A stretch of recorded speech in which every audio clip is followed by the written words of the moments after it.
1905 मसीह मधुबाबू कटक रे गोटे उत्कल टैनेरी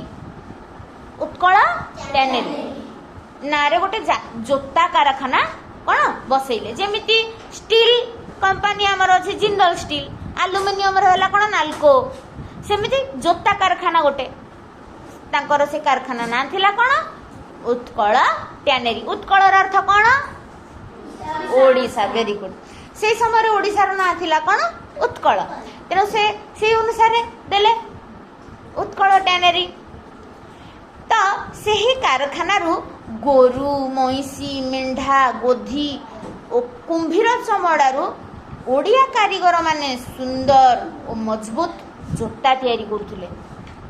ये जो जोता थिला बहुत परिमाण रे विदेश को चालान होथला फॉरेन को माने भारत बाहर को यही जोता सब कौन पठा जाउथिला।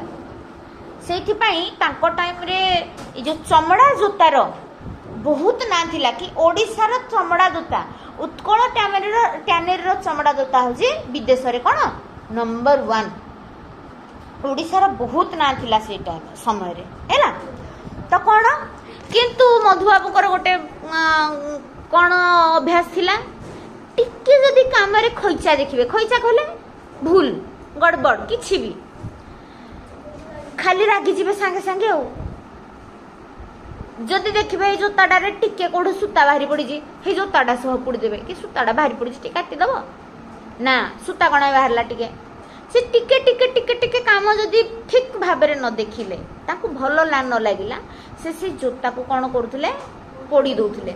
अच्छा लस हम ना नाई तो कौन से मधुबाबूर कौन पैसार घोर अभाव देखागला शेष समय लास्ट रे से आउ निज कंपनी चलैवाई कारखाना को चलैवाई जो पैसा भी आनी ता करज आउ सुझी पारे ना लास्ट रे कंपनी को बिकी देले।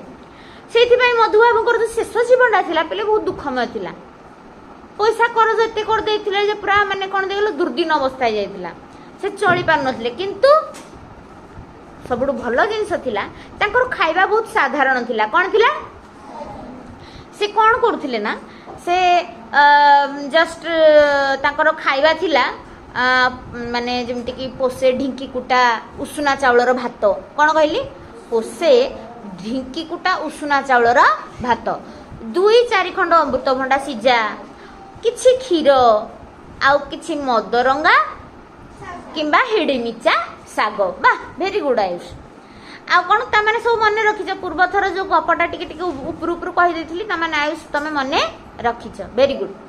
आउ कौन 4-5 मुठा खई लिया खई केबे खाइच सकाळ सकाळ चीनी कदली फदली चकटिकी किबा काटिकी भल लागेनी से 4-5 मुठा खई तांकर अति प्रिय जलखिया पचारि मधुबाबूंकर प्रिय जलखिया कौन 4-5 मुठा खई। तेणु तांको पाई गोटे कथाटे लिखाई पिले जी मर्मे मर्मे ओडिया मानकर दुख दुर्दशा को अनुभव करुथिले सी कौन केबे गरीब लोक क्षीर बिकी पारे ना केबे क्षीर बिकी पारे नहीं।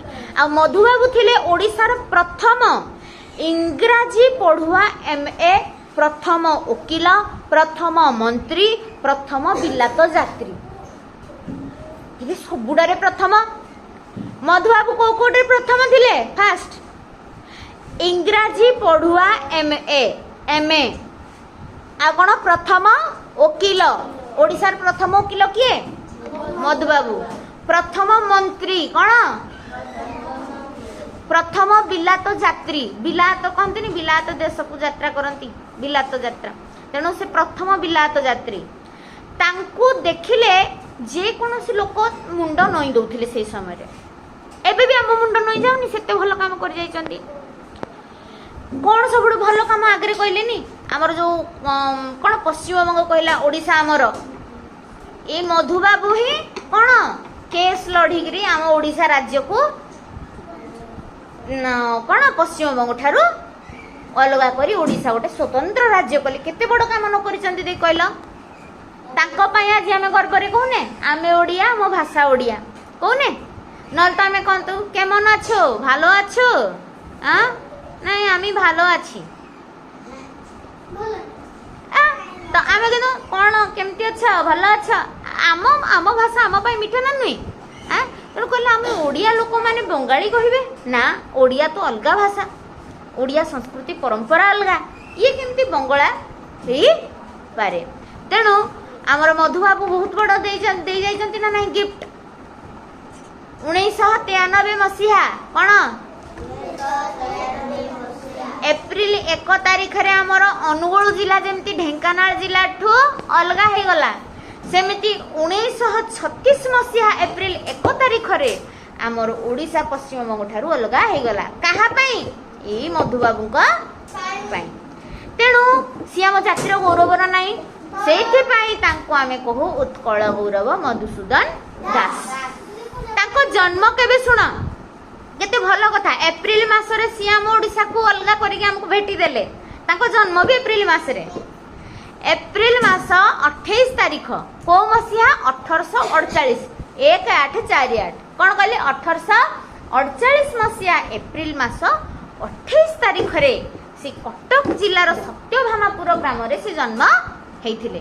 किंतु दुखर विषय 1934 मसीहा फेब्रुआरी 4 तारिख दिन कटक रे तांकर कोन मृत्यु हो गला।